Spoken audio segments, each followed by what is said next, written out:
in, take the pasta out, and we're gonna just knead it, and I'm gonna run it, and hopefully you can hear my voice over it so you can watch how it's done. Starting it very, very slowly. As you get more proficient and more confident, as Jolie and I were doing it, I would crank it up to 6, and she's, Auntie, I can't catch up. We had a ball. So I'm gonna start it slowly. I have now cut my relaxed dough into pieces like this. I'm going to, am I locked? Yes, I am locked. I'm going to start it off at 1, and I'm starting my roller at number 1. Okay, watch this. Into my press it goes, and out it comes. And that's really wicked slow, so I'm going to move it up to a 2.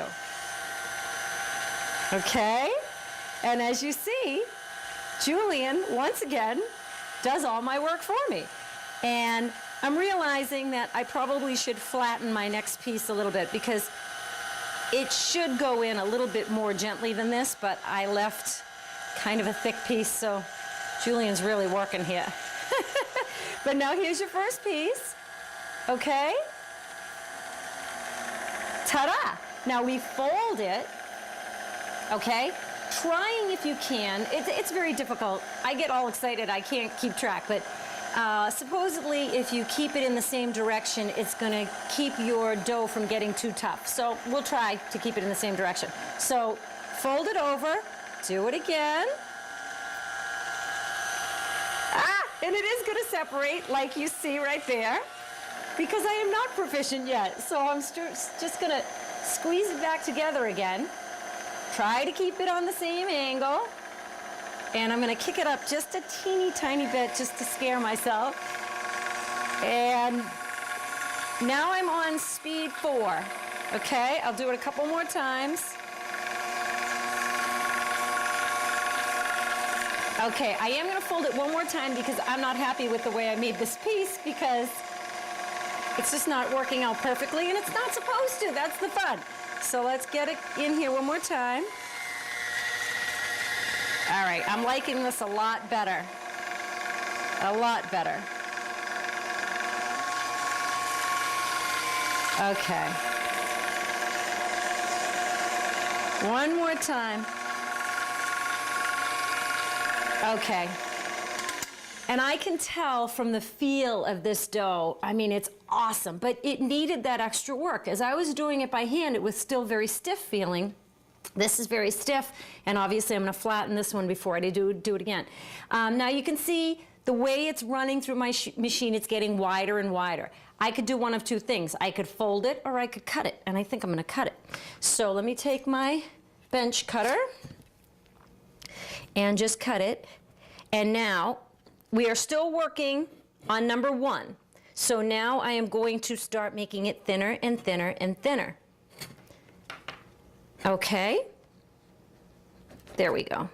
All right, so now I'm going to take my dial, and I'm going to take my dial.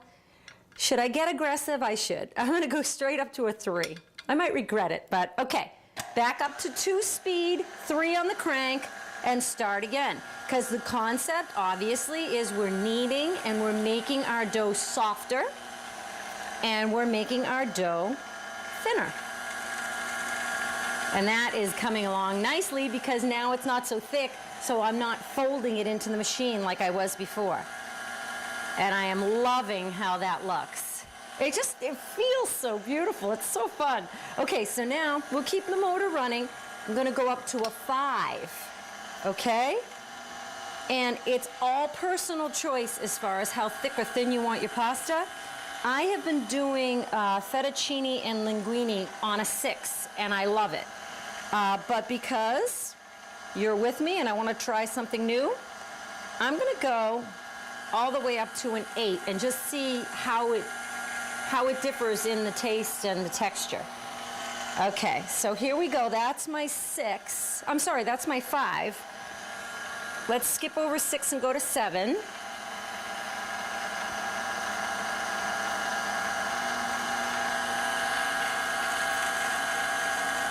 Okay, and it feels so nice and smooth and you see how long it's getting. I mean, it's fun to try to catch it, but at some point you're going to cut it to make it easier for you. All right, so now that's a 7. I love the way it feels, but I think just for fun, I'm gonna go to an 8, because I've never done it before. Is this cool or what? All right, so let's go to an 8. And let's see how much thinner it's gonna get. And let's see if I can still manage to catch it without it falling on the floor. Oh, I do love doing this. I think it is so much fun. Okay. What do you think? One more? One more. Here we go. And it's this beautiful, smooth, tremendous ribbon that we've got going here. And I'm going to call it a day because I am very, very pleased with that. Now, the old Italian ladies used to take 2 chairs and put a broomstick and hang the pasta to dry it. Now, you could use a thick, thick sheet like this as your lasagna sheet. You know, cut it and you're good to go. You do want to dry it a little bit, maybe 10, 15 minutes before you actually cook it, put it in your sauce, whatever. Another thing, because I'm using this beautiful flour, I'm not having an issue, but depending upon what kind of flour you use, sometimes it gets a little sticky, and if it does get sticky, you want to just continue to just lightly flour. You can just take the Wondra and just dab along. But for now, let me move my eggs over here and all my little toys. I am just going to keep this laid out on my board, and because I'm not laying over, because I forgot my pasta stand, I'm actually going to just cut this very gently, and I'll lay it flat to dry. And I'll show you one more piece. Is this fantastic or what? I just think it is so much fun. So we're gonna let that hang out and dry, and we're gonna try this one, and we're gonna do it again. Now I'll switch up the rollers just for fun. Start off at 1, start off at speed 2, and here we go again.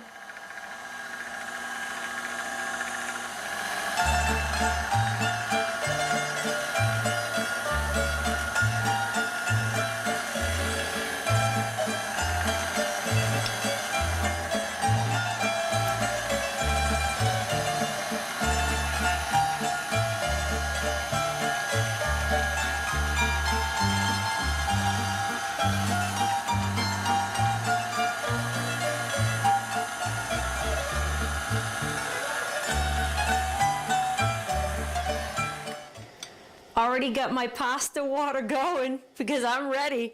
Now, last step is to cut the pasta. Once again, if you were doing lasagna, you would leave it in these nice big pieces. When I did ravioli, that's for a whole other episode. Talk about fun. I used the big slices so I could fold it over and put the filling in.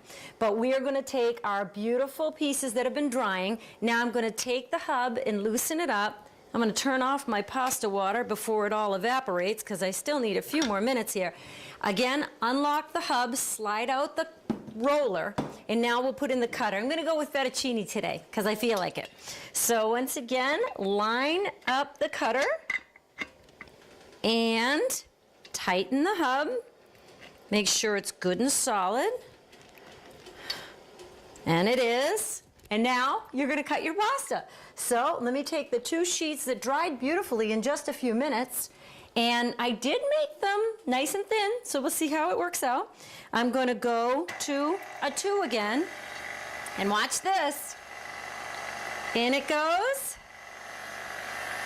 And out comes the fettuccine.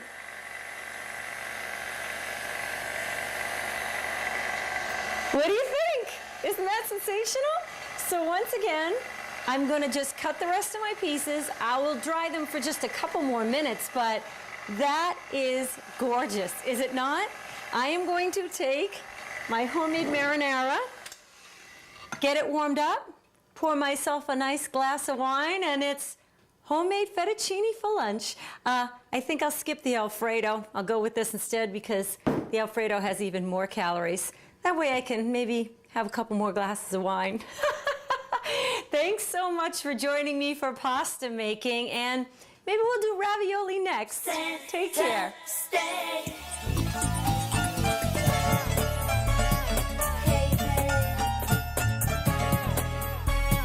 Hey there.